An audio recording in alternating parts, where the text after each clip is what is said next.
नमस्कार दोस्तों, स्वागत है आपके अपने यूट्यूब चैनल पर।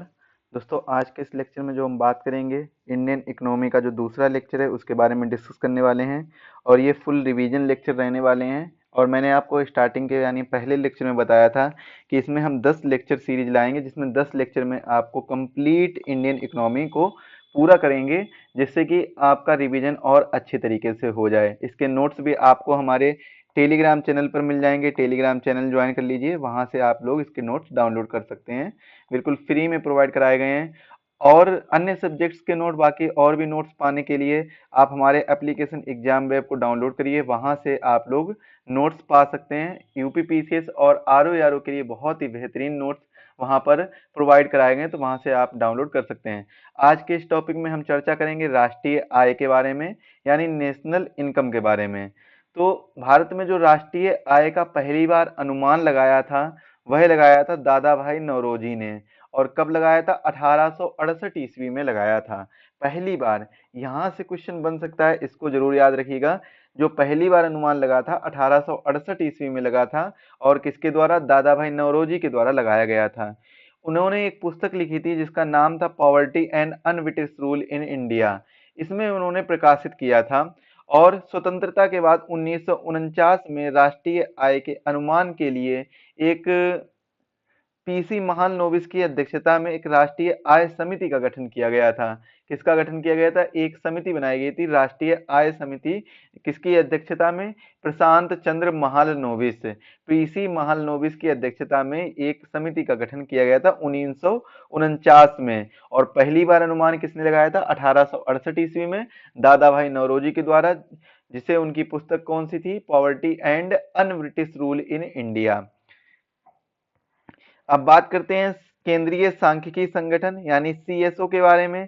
सेंट्रल स्टैटिस्टिक्स ऑफिस, केंद्रीय सांख्यिकी संगठन भारत सरकार द्वारा 1951 में स्थापित किया गया था।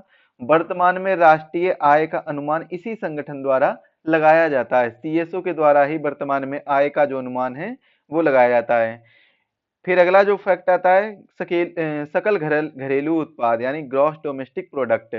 इसका मतलब क्या होता है? जीडीपी का मतलब क्या होता है कि किसी भी अर्थव्यवस्था के द्वारा एक वित्तीय वर्ष में उत्पादित यानी प्रोडक्शन की गई सभी वस्तुओं को, यानी सभी गुड्स को या कोई भी सर्विसेज को, उसके जो अंतिम मौद्रिक मूल्य होते हैं उसकी सकल घरेलू उत्पाद होता है।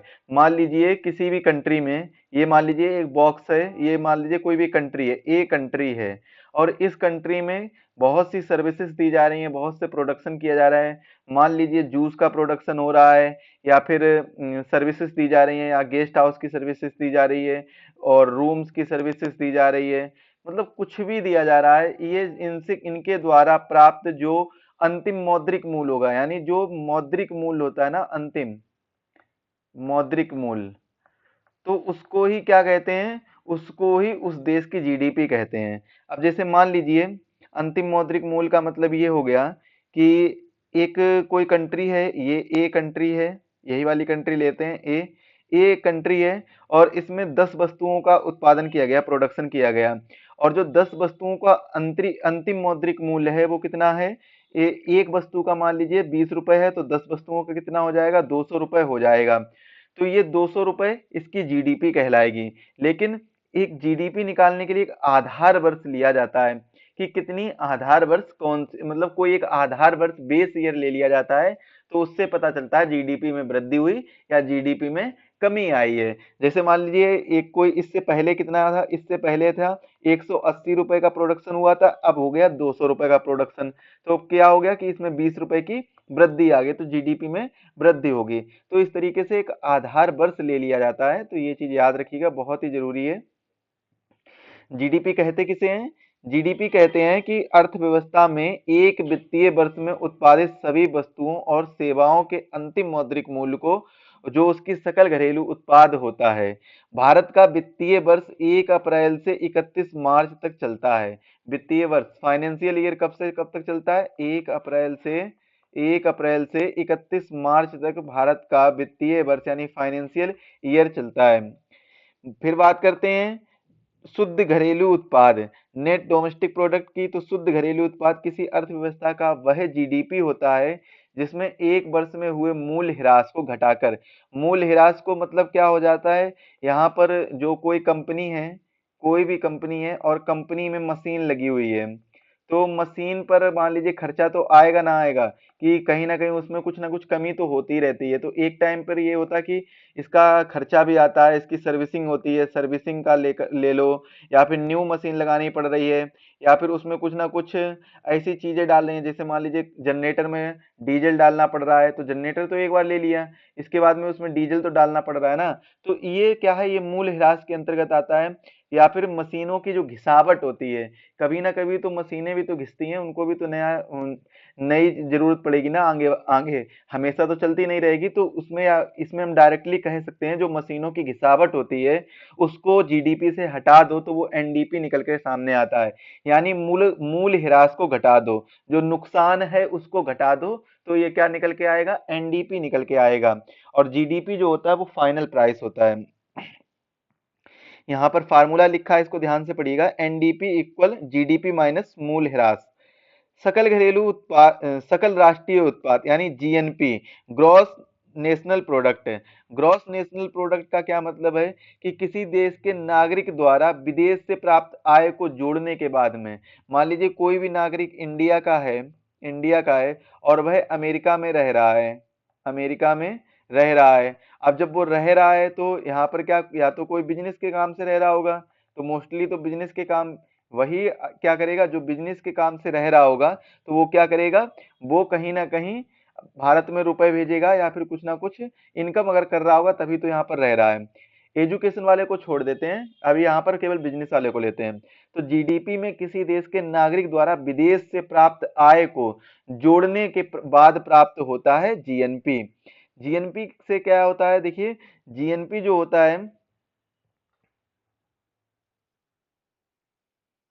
जीएनपी जीएनपी जीएनपी देखिए क्या होता है, जीएनपी होता है कि जीडीपी में हम क्या क्या जोड़ दें, जीडीपी में जोड़ दें देश के नागरिकों के द्वारा विदेश में अर्जित आय। मान लीजिए जो अमेरिका में एक बिजनेसमैन रह रहा है वो कुछ ना कुछ तो रुपए कमा रहा होगा, जो भी रुपए कमा रहा होगा वो भारत की जीडीपी में जोड़ दीजिए, यानी एक्स कर दीजिए। और इसके बाद में माइनस हम क्या करेंगे कि भारत में भी तो कुछ ऐसे विदेशी लोग होंगे जो यहाँ पर रुपए कमा रहे होंगे, तो उनको भी तो घटाना पड़ेगा ना, तभी तो क्या निकल कर आएगा, तभी तो जीएनपी डायरेक्ट जो सकल राष्ट्रीय उत्पाद यानी ग्रॉस नेशनल प्रोडक्ट निकल कर आएगा। यानी कहने का मतलब ये है कि जीएनपी वह होता है कि किसी भी नागरिक द्वारा यानी भारतीय नागरिक द्वारा विदेश में जो आय इनकम की जा रही है उसको जीडीपी में जोड़कर, और जो भारत में किसी विदेशी नागरिक द्वारा इनकम की जा रही है उसको घटाकर जीएनपी निकलता है, यानी सकल राष्ट्रीय उत्पाद निकलता है। तो जीएनपी का फार्मूला दिया गया है, ये इसको आप लोग नोट डाउन करेंगे और अच्छे से याद करेंगे, यहाँ से क्वेश्चन बनता है।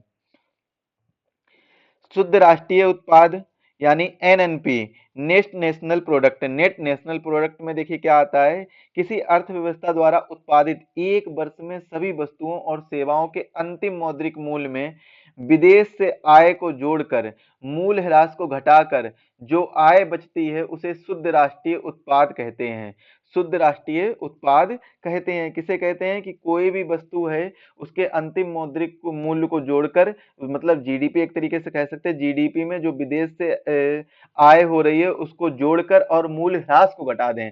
यहाँ पर जो भारत में विदेशी द्वारा इनकम की जा रही है उसको नहीं घटाया जा रहा है एनएनपी में, जीएनपी में जो भारत में विदेशों द्वारा इनकम की जा रही है उसको घटाया जाता है, जबकि एनएनपी में जो भारत में विदेशी द्वारा, जो विदेश में भारतीय लोग इनकम कर रहे हैं उसको तो जोड़ा जाएगा, लेकिन यहाँ पर घटाया क्या जा रहा है, यहाँ पर मूल ह्रास को घटाया जा रहा है। यानी जो मशीन की घिसावट हो गई, या मशीन में जो ऊपरी खर्चा आ रहा है, तेल का खर्चा आ रहा है और भी अन्य रॉ मटेरियल का उस पर उसको चलाने वाले का खर्चा यानी ऑपरेट करने वाले का खर्चा आ रहा है, तो इन सभी चीजों को घटाकर क्या निकलता है, एनएनपी निकलता है, नेट नेशनल प्रोडक्ट निकलता है। नेट नेशनल प्रोडक्ट बहुत ही इंपॉर्टेंट है। तो यहां तक मैंने कितनी चीजें डिस्कस कर ली हैं, मैंने कर ली हैं, एक तो आपको बताया था सीएसओ के बारे में, सीएसओ के बारे में, सीएसओ क्या होता है, सीएसओ यानी केंद्रीय सांख्यिकी संगठन, केंद्रीय सांख्यिकी संगठन, ये 1951 में स्थापित किया गया था, और राष्ट्रीय आय का अनुमान इसी संगठन द्वारा लगाया जाता है। इसके बाद में मैंने चर्चा की जीडीपी के बारे में, ग्रॉस डोमेस्टिक प्रोडक्ट के बारे में, जिसमें बताया था कि जितनी भी वस्तुएं और सेवाएं हैं एक वित्तीय वर्ष में जो उत्पादित की जा रही हैं उनके मौद्रिक मूल्यों को क्या कहते हैं, सकल घरेलू उत्पाद यानी जीडीपी कहते हैं। फिर इसके बाद में मैंने बताया एनडीपी के बारे में। एनडीपी क्या होता है, तो एनडीपी होता है कि जीडीपी में से एक वर्ष में हुए जो मूल्य ह्रास को घटा दें तो एनडीपी निकल कर आता है। फिर इसके बाद चर्चा की थी जीएनपी के बारे में। जीएनपी में बताया था कि जो जीडीपी में विदेश में अर्जित आय, भारतीय द्वारा विदेश में अर्जित आय, अगर हम भारत की जीएनपी निकाल रहे हैं तो विदेश में अर्जित आय और माइनस क्या होगा, भारत में अर्जित विदेशों की आय, यानी विदेशी द्वारा भारत में अर्जित आय, तो ये क्या निकल कर आता है, जीएनपी निकल कर आता है। इसके बाद में शुद्ध राष्ट्रीय उत्पाद यानी एनएनपी के बारे में बताया। एनएनपी में मैंने बताया कि इसमें जीएनपी की तरह ही होता है, लेकिन इसमें जो विदेशी भारत में आय अर्जित कर रहे हैं उसको घटाया नहीं जाता, बल्कि उसके स्थान पर मूल्य ह्रास को यानी घिसावट को, यानी मशीन में जो खर्चा आ रहा उन सभी चीजों को घटाया जाता है। एनएनपी को देश की जनसंख्या से भाग देकर भागफल द्वारा प्रति व्यक्ति आय को यानी पर कैपिटा इनकम को दर्शाया जाता है, ये इंपॉर्टेंट है। इसके बाद में दो तीन चीजें आती हैं, कुछ महत्वपूर्ण शब्दावली आती हैं जो कि अर्थशास्त्र की महत्वपूर्ण शब्दावलियों में काउंटिंग की जाती है जिनकी, और बहुत ही ज्यादा जरूरी भी, आम भाषा में या आम जानकारी के लिए भी बहुत जरूरी है। जैसे कि कारक लागत। कारक लागत मतलब क्या होता है, फैक्टर कॉस्ट। फैक्टर कॉस्ट किसे कहते हैं या साधन लागत किसे कहते हैं, तो ये फैक्टर कॉस्ट वो कॉस्ट होती है जो उत्पाद के उत्पादन के लिए, मतलब कोई भी प्रोडक्ट है उसके उस प्रोडक्ट के प्रोडक्शन के लिए, उस प्रोडक्ट के प्रोडक्शन के लिए जो उत्पादन करता है कारकों के लिए जितना भी भुगतान या पेमेंट करना पड़ता है उसे कारक लागत या फैक्टर कॉस्ट कहते हैं। साधन लागत किसे कहते हैं, जो फैक्टर कॉस्ट होती है उसी को ही साधन लागत कहते हैं, और प्रोडक्ट के प्रोडक्शन के लिए इसका प्रयोग किया जाता है। बाजार लागत यानी जो मार्केट कॉस्ट होती है, मार्केट कॉस्ट किसे कहते हैं, इस किसी उत्पाद के साधन का मीन्स क्या है, यहाँ पर कोई भी जो प्रोडक्ट है उसके प्रोडक्ट में जो फैक्टर कॉस्ट आ रही है, किसी भी प्रोडक्ट में जो फैक्टर कॉस्ट आती है उसमें अप्रत्यक्ष कर को यानी इनडायरेक्ट टैक्स को, देखिए कोई भी टैक्स है, कोई भी प्रोडक्ट का प्रोडक्शन हो रहा है तो उसमें टैक्स लगाया जाता है स्टार्टिंग से, जैसे जैसे रॉ मटेरियल फैक्ट्री के पास पहुंचता है वहीं से टैक्स लगना स्टार्ट हो जाता है। याद रखिएगा, वो इनडायरेक्ट टैक्स लगना स्टार्ट हो जाता है। तो उसमें जब इनडायरेक्ट फैक्टर कॉस्ट में जब हम इनडायरेक्ट टैक्स को जोड़ते हैं तो वो क्या प्राप्त होती है, वो मार्केट कॉस्ट प्राप्त होती है, यानी बाजार लागत प्राप्त होती है। बाजार लागत, जैसे कि मान लीजिए कि एक ब्रेड है, ब्रेड को ले लेते हैं, ब्रेड को, तो ब्रेड है, ब्रेड के लिए पहले कच्चा आटा गया होगा तो उसमें कुछ ना कुछ टैक्स लगा होगा, फिर उसको बनाया गया होगा और भी बहुत सी चीजें तैयार की गई उसकी पैकेजिंग में वगैरह वगैरह, मतलब काफी चीजों में उसमें कहीं ना कहीं खर्चा आया होगा। और उसके बाद में उसी में साथ साथ में हम इनडायरेक्ट टैक्स को भी जोड़ देते हैं। जब इनडायरेक्ट टैक्स को जोड़ देते हैं, अगर मान लीजिए 1 किलो आटा की जो ब्रेड है वो 5 ब्रेड बनकर तैयार होती हैं, और 1 किलो आटा अगर 20 रुपए का आता है तो 5 ब्रेड इस हिसाब से कितने की हो जाएंगी, 20 रुपए की हो जाएंगी। लेकिन इसमें इनडायरेक्ट टैक्स हो गया और भी बनाने वाले की कॉस्ट हो गई और जो अन्य प्रकार की कॉस्ट, उसमें जो भी लागत आ रही है वो सभी चीजों को जोड़कर ये बिकती है, कम से कम मान लीजिए 6 या 7 रुपए या 10 रुपए में एक बनकर तैयार होती है, 10 रुपए में मान लीजिए बनकर तैयार होती है। तो ये 10 रुपए में तैयार हो रही है और इसी में क्या इनडायरेक्ट टैक्स भी है, तो ये मार्केट में सेल की जाती है, तब ये जाकर 15 से 20 रुपए के बीच में सेल होती है। तो ये कंज्यूमर के पास पहुंचते पहुंचते इतनी महंगी हो जाती है। एक एग्जाम्पल के तौर पर बताया, हालांकि इतनी महंगी मिलती नहीं है। फिर इसके बाद बात करते हैं सॉरी, स्थिर मूल्य। स्थिर मूल्य क्या होता है, देखिए स्थिर मूल्य वह मूल्य होता है कि एक इसमें एक बेस ईयर ले लिया जाता है, जैसे कि फॉर एग्जांपल जीडीपी के लिए एक बेस ईयर लिया गया था 2011-12। 2011-12 एक बेस ईयर है, या इसी ईयर से क्या होता है जीडीपी को काउंट किया जाता है कि भारत ने इस वर्ष कितनी जीडीपी की है, मतलब कितना जीडीपी में ग्रोथ किया है, जीडीपी की ग्रोथ क्या है, ऐसे काउंट किया जाता है। सेम उसी प्रकार से स्थिर मूल्य होता है, और भारत में भी स्थिर जो मूल्य है, भारत का जो स्थिर मूल्य है वो वर्ष 2011-12 को ही स्थिर मूल्य का आधार वर्ष माना गया है, बल्कि जीडीपी को भी यही आधार वर्ष माना गया है। स्थिर मूल्य किसी उत्पाद का पीछे के किसी वर्ष के स्थिर विक्रय मूल्य पर होता है। इसके बाद बात करते हैं चालू मूल्य यानी करंट प्राइस। करंट प्राइस क्या होता है? जो चालू मूल्य होता है वही क्या होता है? करंट प्राइस होता है, यानी मैक्सिमम रिटेल प्राइस, जिसे एमआरपी कहते हैं। एमआरपी क्या होता है? यही होता है चालू मूल्य यानी करंट प्राइस होता है। कोई भी प्रोडक्ट आप ले रहे हैं तो उसे उसमें जो एमआरपी लिखी होती है यानी मैक्सिमम रिटेल प्राइस, कि ये इससे अधिक रुपए में बेचा ही नहीं जा सकता। जैसे कि मान लीजिए आपने कोई एक फेस वॉश लिया और फेस वॉश में लिखा है कि 90 रुपीज की इसकी एमआरपी है, तो मतलब क्या है, और साथ ही में ये भी लिखा होता है इंक्लूडेड ऑल टैक्सेस, मतलब सभी टैक्स को मिलाकर इसकी जो एमआरपी है 90 रुपीज है। इससे ज्यादा का ये नहीं बेचा जा सकता है, इससे कम में कुछ भी हो सकता है, उसमें डिस्काउंट दिया जा सकता है, मतलब कुछ भी हो सकता है। कम में तो बेचा जाएगा लेकिन 90 से ज्यादा में नहीं बेचा जाएगा। लेकिन आप ये भी मत सोचिएगा किसी भी हिल स्टेशन पर जा रहे हैं और वहां पर आप सोच रहे हैं कि एमआरपी से ज्यादा मिल रहा है, तो ऐसा नहीं है, क्योंकि वहां पर अलग से भी कॉस्ट आती है। क्योंकि जो मिल रहा है वो तो, जो यहाँ पर रिटेलर होते हैं वो रिटेलर उनको नॉर्मल प्राइस में मिलता है। अब जब वो नॉर्मल प्राइस में मिलता है, अगर मान लीजिए 90 रुपए का सामान उनको 85 में मिल रहा है, और वो हिल स्टेशन पर ले जाने का खर्चा और भी खर्चे तो करते हैं ना, वो जोड़ते हैं कुछ ना कुछ, तो वो भी तो कुछ कमाएंगे, तो इसीलिए वो एमआरपी से ज्यादा का भी बेच देते हैं। तो वहां के लिए आप लोग कुछ नहीं कर सकते। बाकी अगर जो नॉर्मल प्लेसेस हैं वहां पर एमआरपी से ज्यादा अगर कोई करता है तो आप उसके लिए शिकायत भी कर सकते हैं। चालू मूल्य, चालू मूल्य बता दिया कि एमआरपी जो होता है उसी को हम क्या कहते हैं? करंट प्राइस कहते हैं, यानी चालू मूल्य कहते हैं। राष्ट्रीय आय के बारे में चर्चा कर ही चुके हैं। तो भारत में राष्ट्रीय आय का आकलन है वो साधन लागत यानी फैक्टर कॉस्ट पर किया जाता है। साधन लागत पर ही किसका? शुद्ध राष्ट्रीय उत्पाद यानी एनएनपी का, जो कि नेट नेशनल प्रोडक्ट होता है, उसकी राष्ट्रीय आय कहते हैं। साधन लागत पर ही क्या कहते हैं? एनएनपी को राष्ट्रीय आय कहते हैं। वास्तविक राष्ट्रीय आय की गणना के लिए स्थिर कीमत पर राष्ट्रीय आय की गणना की जाती है। ये पॉइंट थोड़ा सा बेहतर है, इसको याद करिए। ये जो रीजन और एसर्शन वाला क्वेश्चन आता है वहां पर ये क्वेश्चन, ये पॉइंट रखा जा सकता है। वास्तविक राष्ट्रीय आय की गणना के लिए स्थिर कीमत पर राष्ट्रीय आय की गणना की जाती है। स्थिर कीमत, ये चीज याद रखिएगा, कैसी कीमत पर? स्थिर कीमत पर। जो कि मैं पहले ही बता चुका हूं कि जीडीपी या जीएनपी जो भी हम निकालते हैं, जीडीपी, जीएनपी, एनएनपी, एनएनपी, ये सभी क्या है? एक स्थिर कीमत पर, एक बेस ईयर पर निकालते हैं। बेस ईयर, और वो बेस ईयर कौन सा होता है? 2011-12, 2011-12 बेस ईयर माना गया है भारत की अर्थव्यवस्था को लेकर। तो इसके जो सापेक्ष में कौन सा बेस ईयर माना गया है? 2011-12 को। राष्ट्रीय आय की गणना की 3 विधियों द्वारा की जाती है। इसकी 3 विधियां कौन कौन सी हैं? पहली विधि तो है उत्पाद गणना विधि, मतलब कोई भी प्रोडक्ट का जो प्रोडक्शन हो रहा है उसकी, उससे गणना या कैलकुलेशन करके एक विधि का प्रयोग किया जाता है, उत्पाद गणना विधि। और दूसरा है आय गणना विधि। तीसरा है उपभोग बचत विधि। उपभोग बचत विधि, ये 3 विधियों द्वारा राष्ट्रीय आय की गणना की जाती है। जिसमें पहली कौन सी? उत्पाद गणना विधि। उत्पाद गणना विधि देखिए किसे कहते हैं?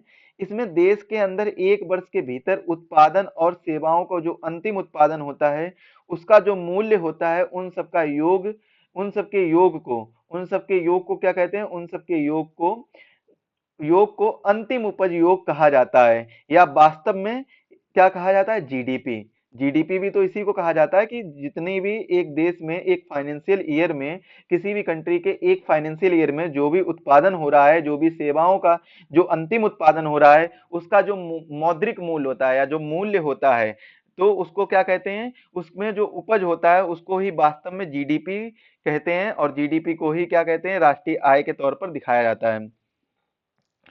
आय गणना विधि, इसके अंतर्गत व्यक्तियों की आय, व्यावसायिक उपक्रमों की शुद्ध आय को जो योग प्राप्त होता है वही आय गणना विधि के अंतर्गत आता है। मतलब कितने व्यक्ति हैं, वो किस किस ट्रेड में लगे हुए हैं, किस किस सर्विसेज में लगे हुए हैं, उनकी कौन सी कैटेगरीज हैं, तो ये सभी चीजों में से प्राप्त उनकी जो शुद्ध आय होती है, शुद्ध आय को क्या कहते हैं? शुद्ध आय को जो योग प्राप्त होता है वही आय गणना विधि के अंतर्गत आता है। अब यहाँ पर शुद्ध आय से मतलब क्या हो जाता है? शुद्ध आय से मतलब यहाँ पर उनकी कंप्लीट इनकम को लेकर हो जाता है, कंप्लीट इनकम को, या फिर नेटवर्थ भी कह सकते हैं। उपभोग बचत विधि, उपभोग बचत विधि क्या है? इसमें आप देख रहे होंगे कि 2 टर्म प्रयोग हुए हैं, कौन कौन से? एक तो उपभोग और दूसरा क्या है, बचत। दूसरा कौन सा है, बचत। पहला कौन सा है, उपभोग, यानी कंजप्शन या कंज्यूमर। कंज्यूमर उपभोक्ता हो जाता है, उपभोग कंजप्शन कह सकते हैं। और बचत यानी सेविंग्स। जब आप कमाते हो या कुछ कहीं से इनकम प्राप्त करते हो तो आप क्या करते हैं, कि कहीं ना कहीं तो उसका उपभोग करेंगे। अगर मान लीजिए आप इनकम कमा रहे हैं, अच्छा खासा रुपए कमा रहे हैं, तो उसका क्या करेंगे, उसको बचाकर तो नहीं रखेंगे। अगर बचाकर रखेंगे तो कहीं ऐसा ना हो जाए 500 1000 के नोट की तरह या 2000 के नोट की तरह बंद कर दिए जाएं, तो उनका क्या ही काम रह जाएगा। तो आप जो भी उपभोग कर रहे हैं, कंजप्शन कर रहे हैं, कंजप्ट कर रहे हैं, तो उसका क्या करेंगे, उसको कहीं ना कहीं आप खर्च भी करेंगे, और साथ में उसमें से कुछ चीजें, कुछ रुपए को, क्योंकि सारा तो खर्च भी नहीं करेंगे ना कहीं तो बचाएंगे भी ना। आप बैंक में भी डाल सकते हैं। बैंक में सेविंग्स होते हैं, सेविंग्स अकाउंट ओपन किए जाते हैं, कई एफडी लग चलती हैं, आरडी चलती हैं, जो रिकरिंग डिपॉजिट होता है, फिक्स डिपॉजिट होता है। तो ऐसे सभी ऐसी बहुत सी सुविधाएं चलती हैं। आजकल तो म्यूचुअल फंड्स हो गया, एसआईपी हो गया, और बहुत सी ऐसी चीजें होती हैं जो सभी चीजें चलती रहती हैं। तो उसमें क्या होता है, बचत होता है। जो भी उपभोग करते हैं उसमें बचत भी तो होती है। तो जो भी उपभोग किया, और उपभोग करने के बाद में जो भी खर्च किया, और खर्च करने के बाद में जो भी रुपए बच रहा है, जैसे मान लीजिए आपने 100 रुपए कमाए, 100 रुपए में 70 रुपए खर्च कर दिए और 30 रुपए बचा दिए, तो 30 रुपए जो बच गए हैं, इसको ही क्या कहते हैं, उपभोग बचत विधि कहते हैं। और राष्ट्रीय आय में कुल बचतों का योग जो होता है, जितनी जो सेविंग्स की जाती हैं, उनका सभी का योग। मान लीजिए आपके घर में 10 लोग हैं, और 10 ही लोग क्या करते हैं, 100-100 रुपए कमाते हैं, और 100-100 रुपए में कोई भी क्या करता है कि सभी लोग अपना मिलाकर 40-40 रुपए खर्च करते हैं। तो सभी लोग 60 रुपए बचा लेते हैं, और 10 लोग मिलाकर 600 रुपए बचा लेते हैं एक महीने में। अगर मान लीजिए एक महीने या एक दिन का समझ लीजिए, कुछ भी समझिए, तो 600 रुपए अगर बचा लिया है, तो इसको ही क्या कहते हैं, उपभोग बचत विधि के अंतर्गत कहा जाता है। और ऐसे एक घर की बात ले लीजिए तो पूरे जिले की बात ले सकते हैं, नगर कस्बे टाउन की बात ले सकते हैं, कोई गांव की बात ले सकते हैं, पूरे स्टेट की बात ले सकते हैं। और जब पूरे इंडियन इकोनॉमी की बात आ जाए, तो कंप्लीट इंडियन इकोनॉमी मतलब कंप्लीट इंडियन जो पॉपुलेशन है, उनकी सबकी बचत को लेकर इस विधि का प्रयोग करके जो राष्ट्रीय आय है वो निकाल ली जाती है, कि कितने लोग कितना रुपए बचा रहे हैं। जो जनगणना होती है वो इन्हीं सब चीजों को लेकर की जाती है। अब हम देख लेते हैं कि जो भारत की राष्ट्रीय आय है, उसमें क्षेत्रवार योगदान किसका सबसे ज्यादा है। यानी जो क्षेत्र होते हैं, एक तो होता है प्राइमरी सेक्टर, दूसरा होता है सेकेंडरी सेक्टर, और तीसरा होता है टर्सरी सेक्टर। जो प्राइमरी सेक्टर है उसका योगदान है 18.57%। 18.57% ये किसका है, प्राइमरी सेक्टर का योगदान है राष्ट्रीय आय में। और सेकेंडरी सेक्टर का कितना है, सेकेंडरी सेक्टर का है 27.03%। और वहीं टर्सरी सेक्टर का, जिसे सर्विस सेक्टर भी कहते हैं, इसका 54.40% योगदान है नेशनल इनकम में। शीर्ष प्रति व्यक्ति आय वाले 5 राज्य गोवा, दिल्ली, चंडीगढ़, सिक्किम, हरियाणा। इस डाटा को आप लोग एक बार करेंट अफेयर्स के डाटा से, जो नया डाटा आ रहा है जनगणना का, उस डाटा से भी आप एक बार मिला सकते हैं। न्यूनतम प्रति व्यक्ति आय वाले 5 राज्य बिहार, उत्तर प्रदेश, असम, झारखंड, मध्य प्रदेश। ये जो डाटा दिया गया, हालांकि 2011 की जनगणना का डाटा है, जो अंतिम आंकड़े हैं उनका डाटा है, तो ये सही डाटा है बिल्कुल। लेकिन फिर भी आप लोग एक बार चेक करिएगा, वैसे चेंज नहीं हुआ है कुछ भी, मैंने चेक किया है, लेकिन आप लोग एक बार इसके नोट्स बनाएंगे और चेक कर लीजिएगा, क्रॉस चेक जरूर करिएगा। चलिए अब बात करते हैं एलपीजी रिफॉर्म के बारे में। एक बहुत ही अच्छा टॉपिक है, इसके बारे में मैंने स्टार्टिंग में ही आपको बता दिया था एलपीजी रिफॉर्म के बारे में। तो एलपीजी रिफॉर्म, इसे आप कह सकते हैं भारत में आर्थिक सुधार। भारत में आर्थिक सुधार का प्रारंभ कब होता है, मैंने बताया था कब होता है, 1991 से। 1991 से भारत में आर्थिक सुधार का प्रारंभ होता है। और इस समय भारत के सामने जो सबसे बड़ी समस्या उत्पन्न हुई थी, वो हुआ था भुगतान संतुलन का। भुगतान संतुलन की समस्या उत्पन्न हुई थी, और इसी समस्या को दूर करने के लिए भारत ने 1991 में आर्थिक सुधारों के लिए 3 प्रक्रियाएं अपनाई थी।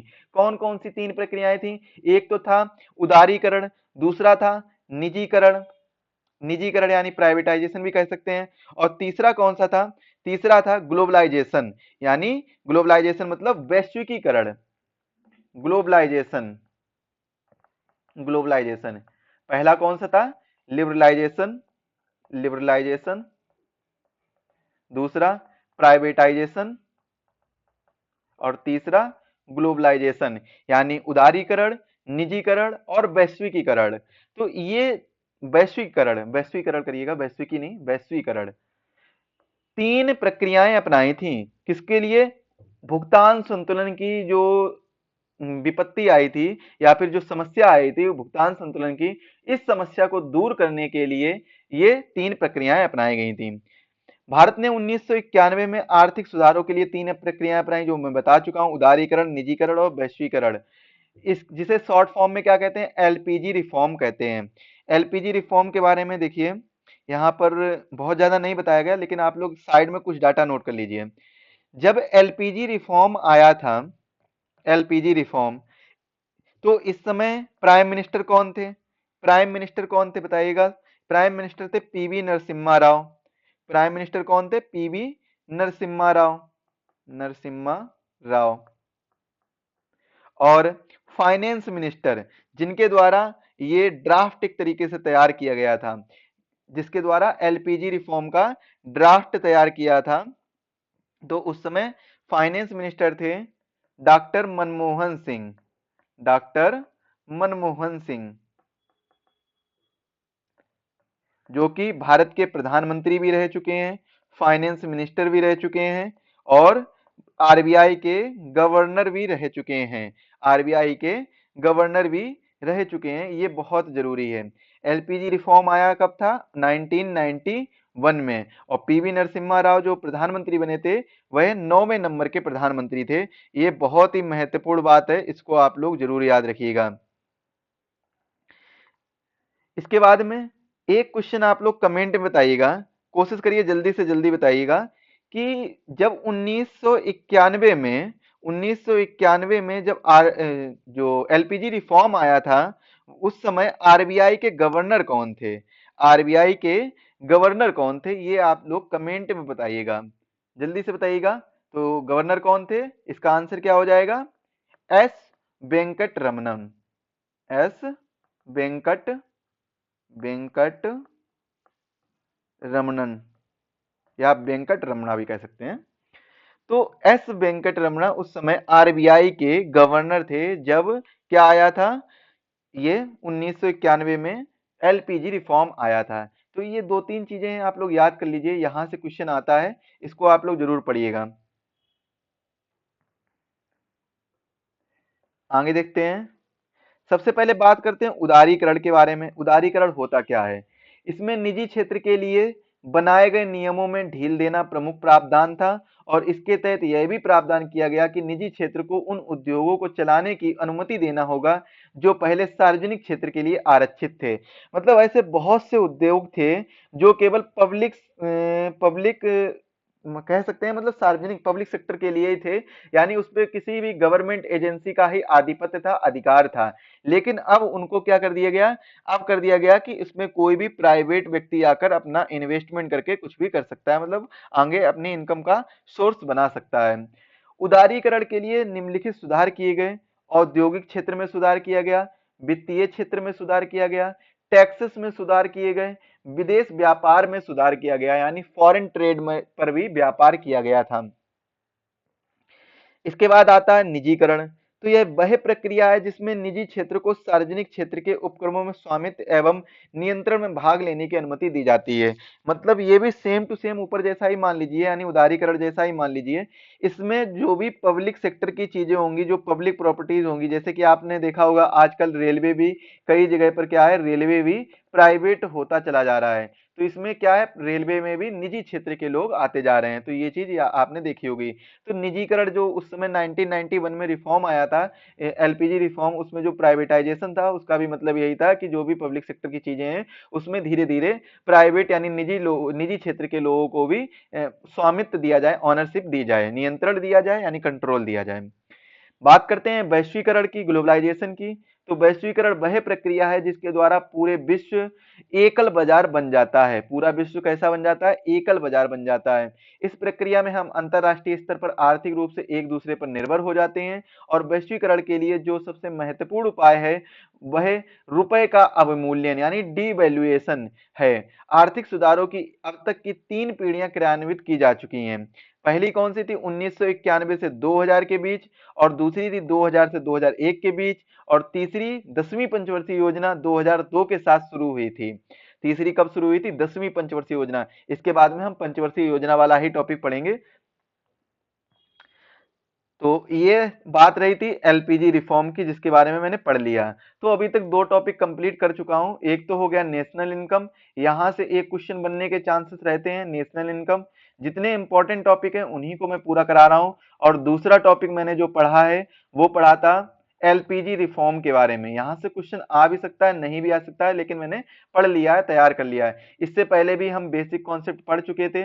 किसके बेसिक कॉन्सेप्ट को पढ़ चुके थे? इकोनॉमी के बेसिक कॉन्सेप्ट को पढ़ चुके थे। और साथ ही साथ में एक टॉपिक और कवर किया था, ह्यूमन डेवलपमेंट इंडेक्स, मानव विकास सूचकांक के बारे में भी पढ़ा था।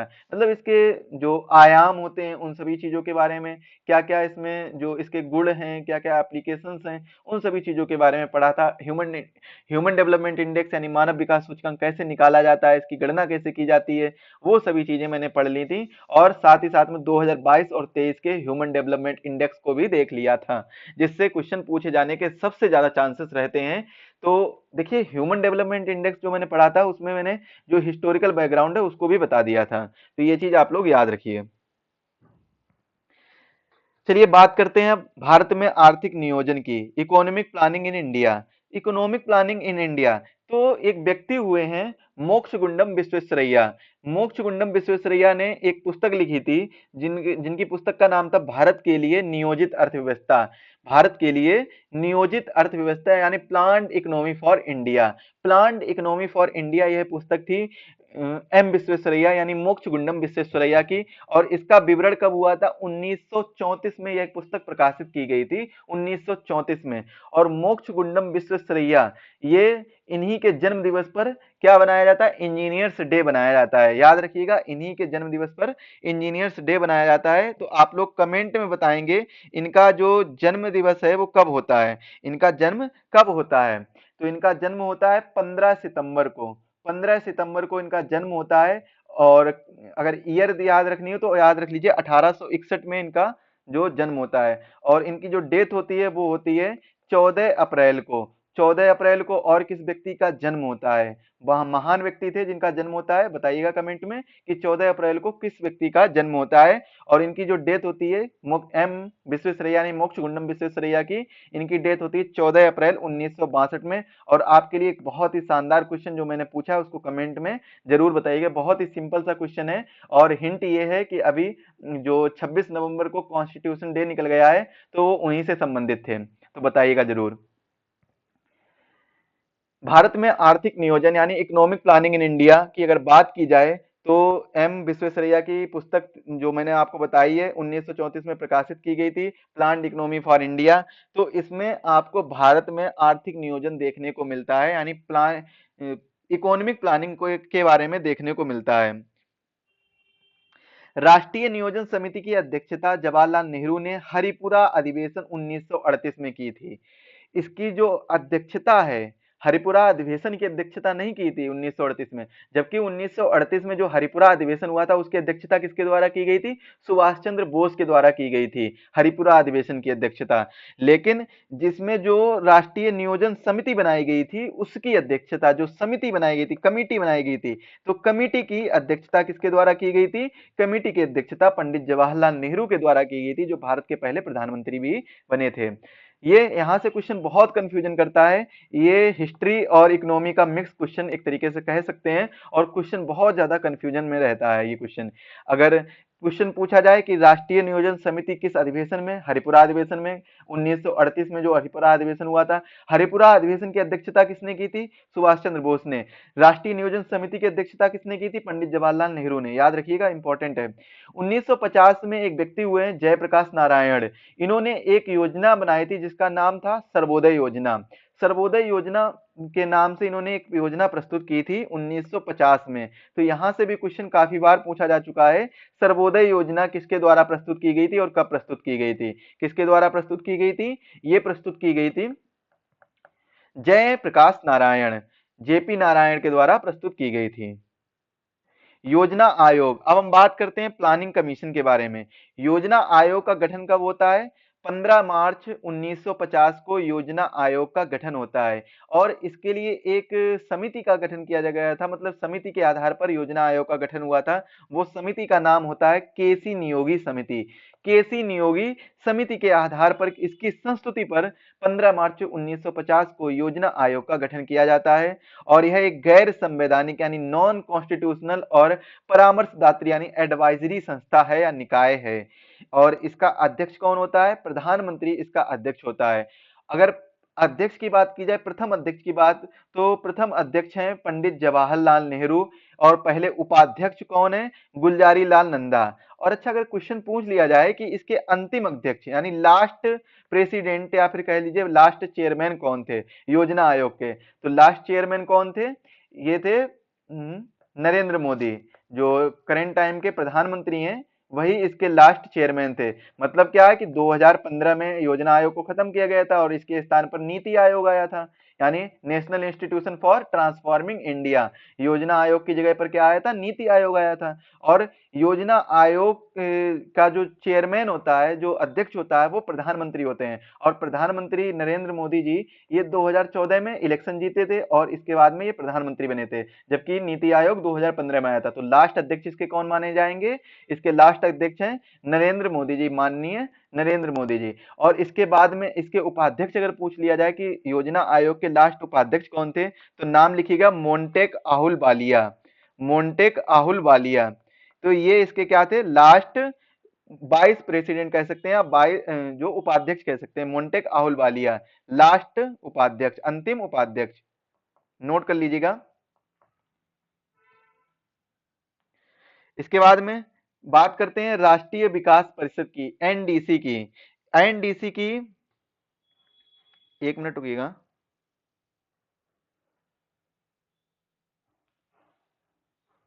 ये ठीक है, हाँ ठीक ही है। मोंटेक सिंह कर लीजिए, मोंटेक सिंह आहलूवालिया, मोंटेक सिंह आहलूवालिया। इसके जो लास्ट अंतिम उपाध्यक्ष थे वो कौन थे? मोंटेक सिंह आहलूवालिया। अब हम बात करते हैं राष्ट्रीय विकास परिषद की। राष्ट्रीय विकास परिषद यानी एनडीसी, नेशनल डेवलपमेंट काउंसिल की बात करते हैं। नेशनल डेवलपमेंट काउंसिल का जो गठन होता है वो 6 अगस्त 1952 को होता है और यह गठन गैर संवैधानिक निकाय के रूप में किया जाता है।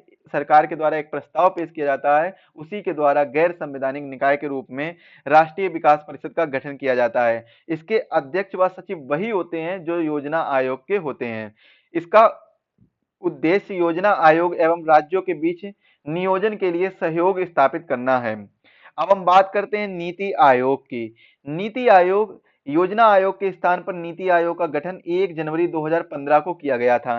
कब किया गया था? 1 जनवरी 2015 को नीति आयोग का गठन किया जाता है और यह संस्थान सरकार के थिंक टैंक के रूप में सेवाएं प्रदान करता है।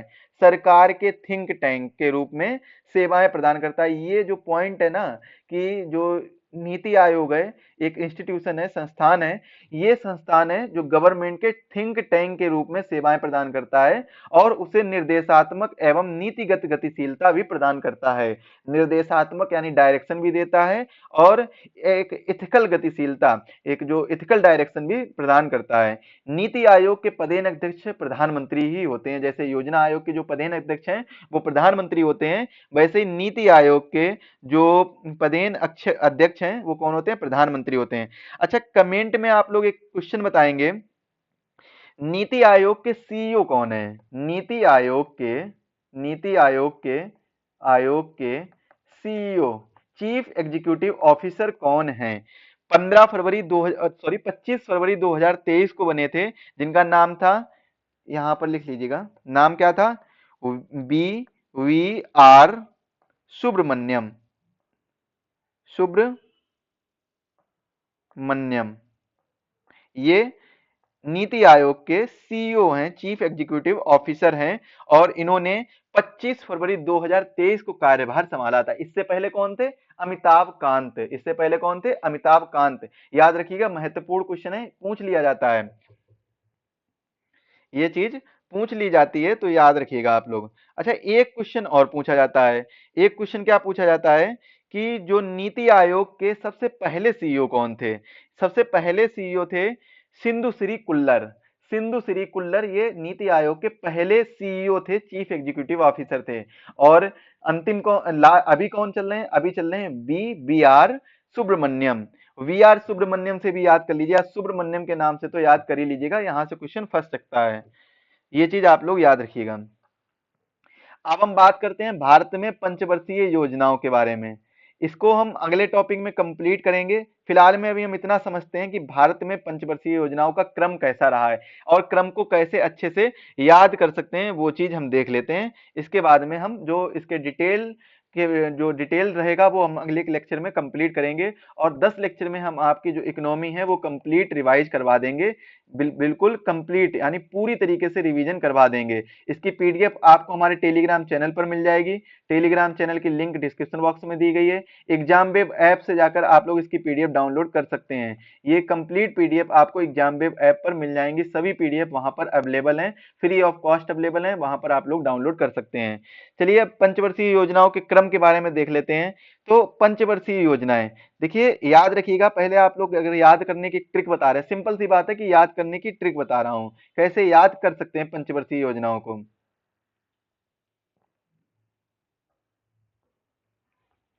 पंचवर्षीय योजनाओं को किस तरीके से याद कर सकते हैं।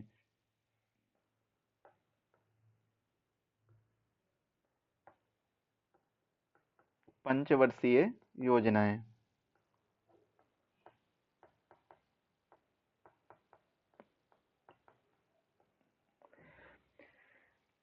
यहाँ पर नॉर्मल आप कह लीजिए, ट्रिक नहीं है, बस समझना है।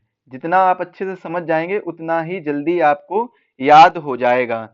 जितना आप समझेंगे उतना ही आपको याद हो जाएगा, बहुत ही अच्छी तरीके से याद हो जाएगा। चलिए देखते हैं किस किस तरीके से हम इनको याद कर सकते हैं।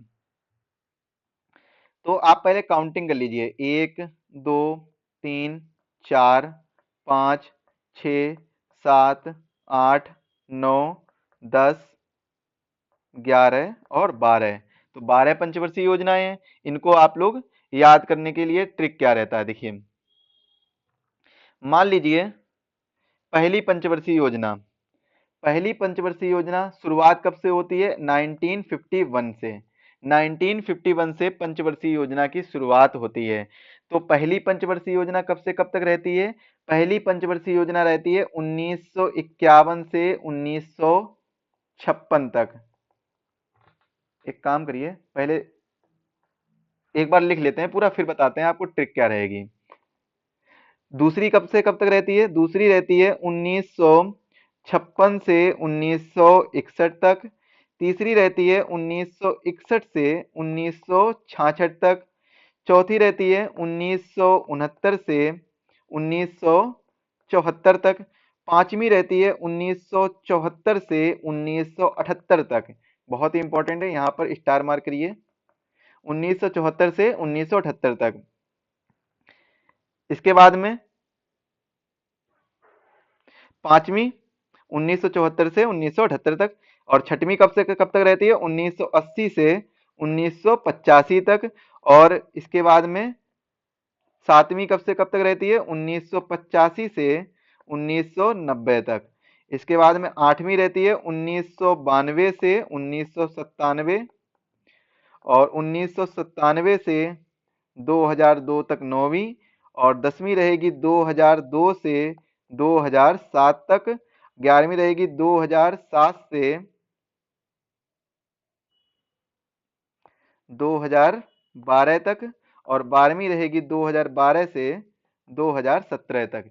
तो ये पंचवर्षीय योजना आपको याद हो जाएंगी। कैसे याद होंगी, देखिए सिंपल सी ट्रिक है, सिंपल सा आपको समझना होगा, थोड़ा सा माइंड लगाना होगा, समझ जाएंगे।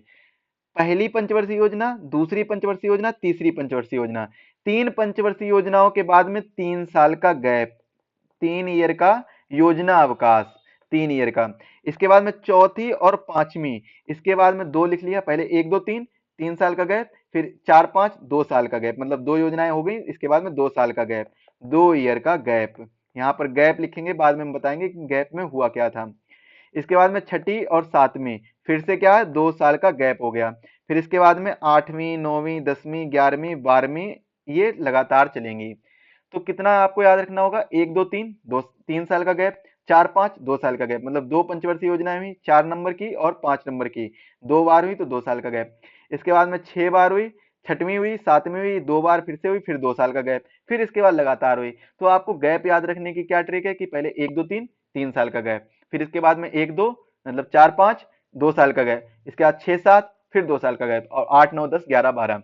अब यहाँ पर ईयर भूलने के चांसेस क्यों रहेंगे? ईयर भूलने के चांसेस इसलिए रहेंगे, मैंने देखिए 5 नंबर पर स्टार मार्क लगाया है। 5 नंबर पर स्टार मार्क इसलिए लगाया है क्योंकि जो 5वीं पंचवर्षीय योजना है, यह पूर्ण रूप से हो ही नहीं पाई थी। 1 साल पहले इसका विघटन कर दिया गया था, इसको खत्म कर दिया गया था। क्यों खत्म कर दिया गया था? 1978 में लोकसभा चुनाव हुए थे, और लोकसभा चुनाव में जनता पार्टी आई थी, सत्ता में जनता पार्टी आई थी, जिसमें जो प्रधानमंत्री बने थे वो बने थे मोरारजी देसाई। मोरारजी देसाई ने क्या किया था?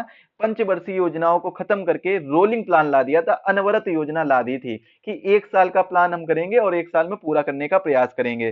तो इसीलिए 5वीं जो पंचवर्षीय योजना है 1974 से 1978 तक ही रही, 1 साल पहले ही इसका विघटन कर दिया गया, और इसके बाद में 1978 से 1980 तक 2 साल तक लगातार 2 अनवरत योजना यानी रोलिंग प्लान आए। इसके बाद में जो पहली दूसरी और तीसरी है ना, ये क्या है, इसमें 3 साल का गैप होता है। 3 साल का गैप होता है 1966 से 1969 तक। 1966 से 1969 तक 3 साल का गैप रहता है, 69 तक। इसके बाद में छठवीं सातवीं के बाद में 2 साल का गैप रहता है। क्यों, कब तक रहता है? 1990 से 1992 तक।